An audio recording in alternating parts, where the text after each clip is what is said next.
पुण्यात्माओं, क्योंकि सत्संग के माध्यम से इतना विस्तार होता है, क्योंकि ये ज्ञान इतना अज्ञान बना रखा था, इसको समझाने सुलझाने में बहुत समय लगता है। 2 घंटे ऐसे जाते हैं जैसे 2 मिनट हुई हों, और प्रकरण ज्यों का त्यों ही रह जाता है, क्योंकि अज्ञान आधार से हम इतने परिपूर्ण हो चुके हैं। उस ज्ञान को हटा करके फिर ज्ञान प्रवेश किया जाता है।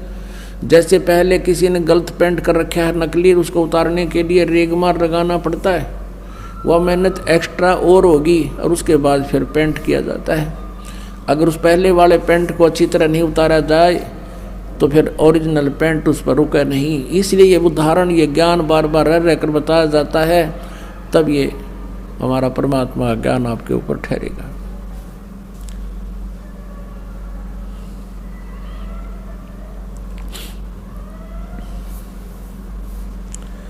तो क्या बताते हैं कि जेता अंजन आंजिए चश्मों में चमकंत। आप पुण्यात्माओं, सत्संग के दौरान आपका एकाग्रचित होना चाहिए। एक के शब्द इस दास के मुख से निकले हैं, इनमें प्रत्येक के अंदर बहुत बड़ा रहस्य और आपके काम की बातें होती हैं। आप जी इधर उधर ध्यान नहीं रखे, क्योंकि 2 घंटे की क्या बात है, तो फिर 2 घंटे शाम होंगे, 4 घंटे, बाकी 20 घंटे बहुत कुछ होते इधर उधर की सोचने।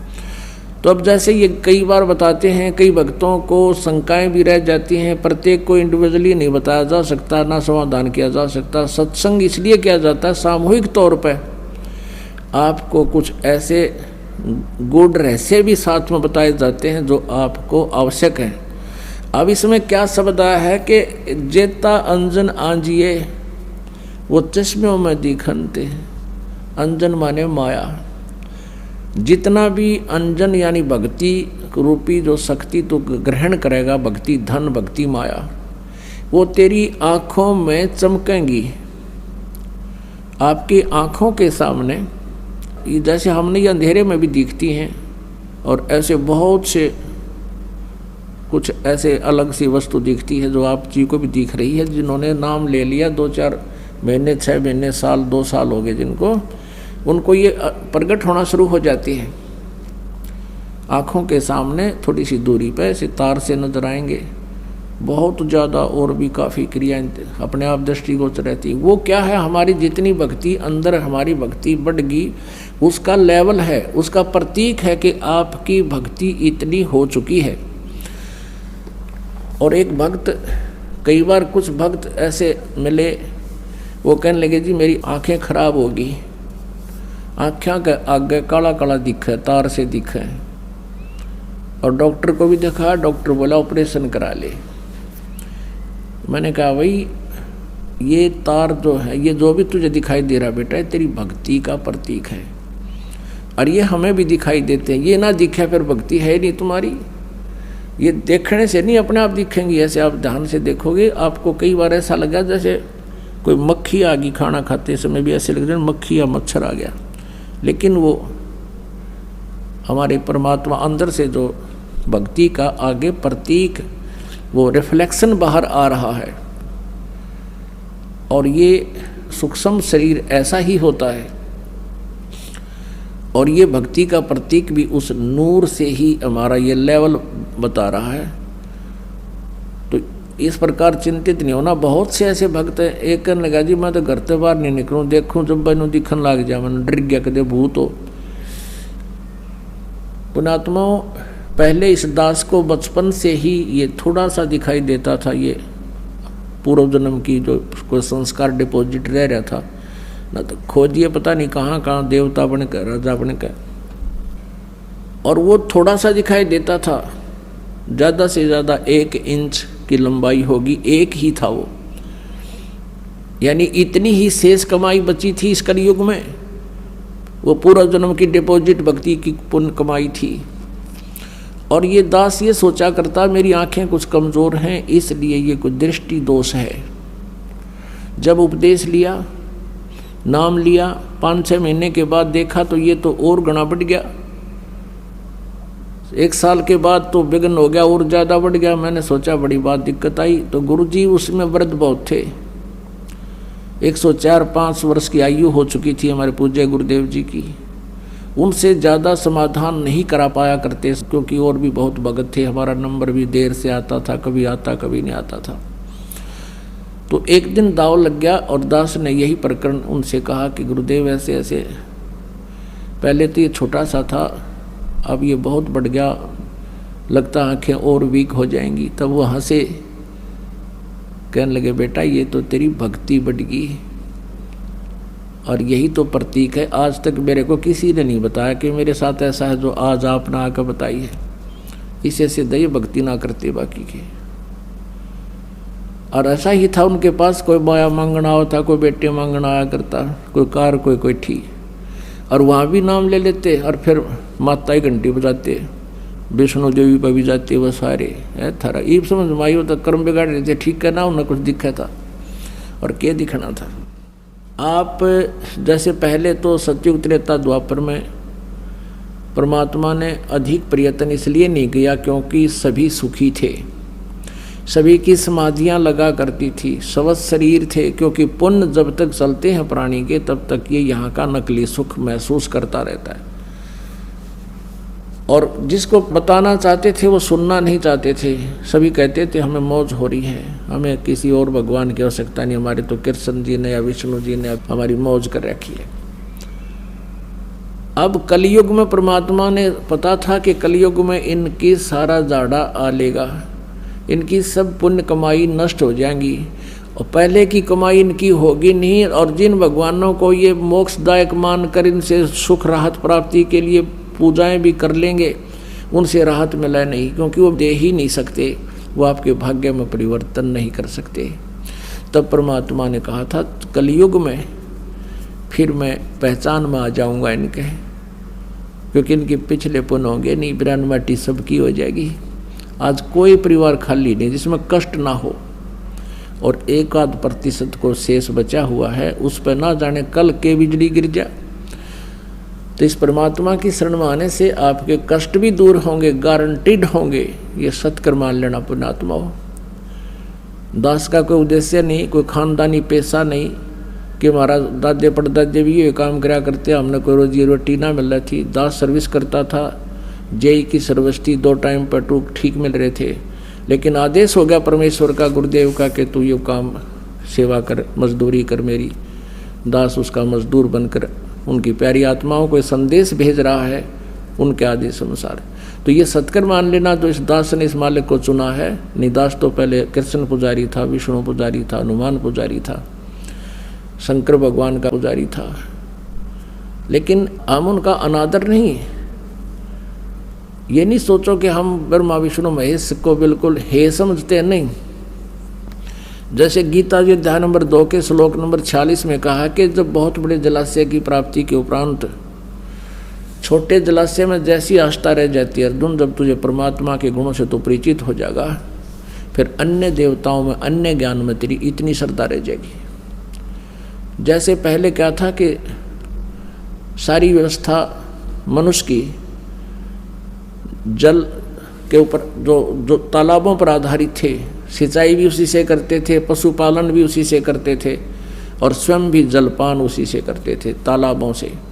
और कुछ छोटे तालाब जिसके ऊपर आश्रित पूरा गांव 20-30 घर हुआ करते थे, 30-40 मुश्किल से एक तालाब पर आश्रित रहते थे, उसी से पीते थे, उसी से पशुओं को पानी पिलाते थे, उसी से कुछ सिंचाई कर लेते थे। अब एक वर्ष वर्षा ना होती तो वो सूख जाते थे, सब तड़फ जाते थे, वो भाग जाते थे इधर उधर कहीं बड़े जलाशय की खोज में। और उन व्यक्तियों को कोई बहुत बड़ी झील प्राप्त हो जाए जिसमें 10 वर्ष वर्षा ना हो तो भी जल अंत ना हो, समाप्त ना हो, तो फिर उन व्यक्तियों की धारणा उस छोटे जलाशय में जैसी आस्था रह जाएगी उस बड़ी झील की प्राप्ति के बाद, तो उनको वो छोटे तालाब वाला जल व्यर्थ नहीं लगता, वो बुरा नहीं लगता, लेकिन उसकी कैपेसिटी नहीं है जो उनको सदा सुखी कर सके।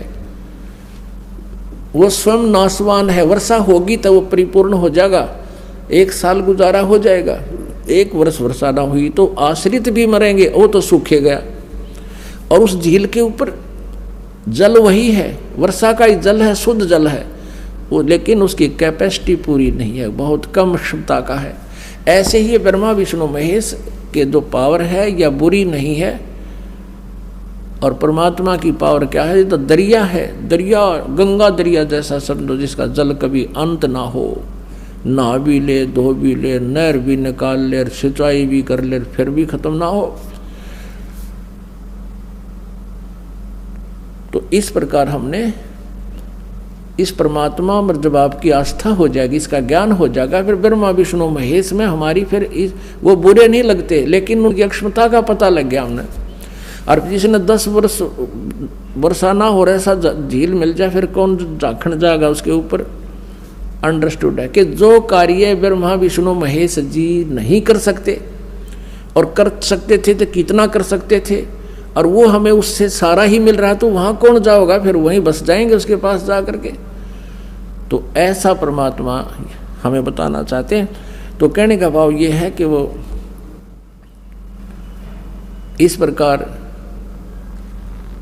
इस दास ने इस परमात्मा को खूब पहचाना, और लगभग सन 1994 से आज 2011 आ गया है, 17 वर्ष के करीब हो गए हैं।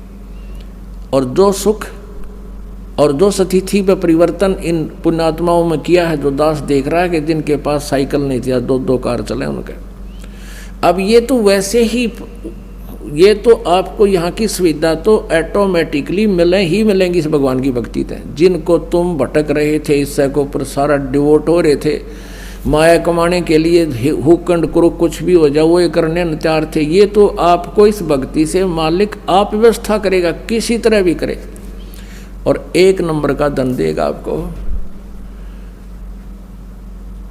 कैसे देगा कि पहले इस दास ने जब उपदेश लिया तो ऐसा एक प्लाट था,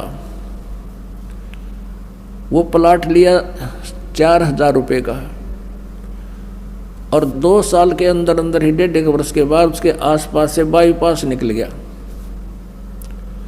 उसमें कुछ कंस्ट्रक्शन कर दी इस दास ने, तो सारी कंस्ट्रक्शन मुश्किल से 20,000 रुपये का खर्चा होगा, 1.5 लाख देने वाला आ गया, और पक्की रजिस्ट्री कराई 1.5 लाख में। अब देखो, अब उस समय आज से 20 साल पहले, और कैसे 1 नंबर में धन दे दिया, और सारी उम्र नहीं बचा सकता इतने जितने एकदम परमात्मा 1.5 साल में कर दिए। ये ना जाने कित कह के कर दे, ये फिर इतनी माया देन लग गया, परमात्मा से हाथ जोड़ना पड़ा, क्योंकि मालिक ने इस माया का अवगुण भी बहुत बता रखा है। इस माया की घनी जरूरत नहीं है, ये तो इतनी मांगे मालिक ते कि साईं इतना दीजिए जिसमें कुटुंब समावे, हम भी भूखे ना रहे, अतिथि ना भूखा जावे। इससे घड़ी मांग ली तो जी का झाड़ हो जाएगा आपका, और परमात्मा साथ रहेंगे तो किसी चीज़ का भाव आपको नहीं रहेगा। तो कहने का भाव ये है कि जो यहाँ आपको संसारिक सुविधा जो मिलेंगी वो तो फ्री ऑफ कॉस्ट होंगी, वो तो रुंगे में होंगी, रुंगे में। तो पुण्यात्माओं, हमारा जो सौदा है वो तो है मोक्ष प्राप्ति का। यो सौदा हम मोक्ष वाला तोल कर दे रहे हैं आपको, और ये देंगे रुंगे में जो सुख सुविधाएं आपको यहाँ की चाहिए। वो रुंगा मीन परमात्मा, जैसे आपने गेहूं बीज दिया, जैसे क्या होता है कि मेरे बालक भूखे ना मरे, मेरा परिवार अन्न प्राप्त करे, लेकिन उसके साथ साथ भूस तो अपने आप होगा ही होगा। वो भूस तो हो, वो तूड़ा तो बनेगा। तो पुण्यात्माओं, ये वो भक्ति है जिसमें ये माया रूपी भूस तो आपको प्राप्त होगा ही होगा, और साथ में जीवन और बचेगा, वो गेहूं मिलेंगे, यानी मोक्ष मिलेगा। अगर आप ये वीडियो YouTube पर देख रहे हैं तो हमारे चैनल को सब्सक्राइब करें और बेल आइकन को दबाना ना भूलें। अगर आप Facebook पर ये वीडियो देख रहे हैं तो हमारे पेज को लाइक करें।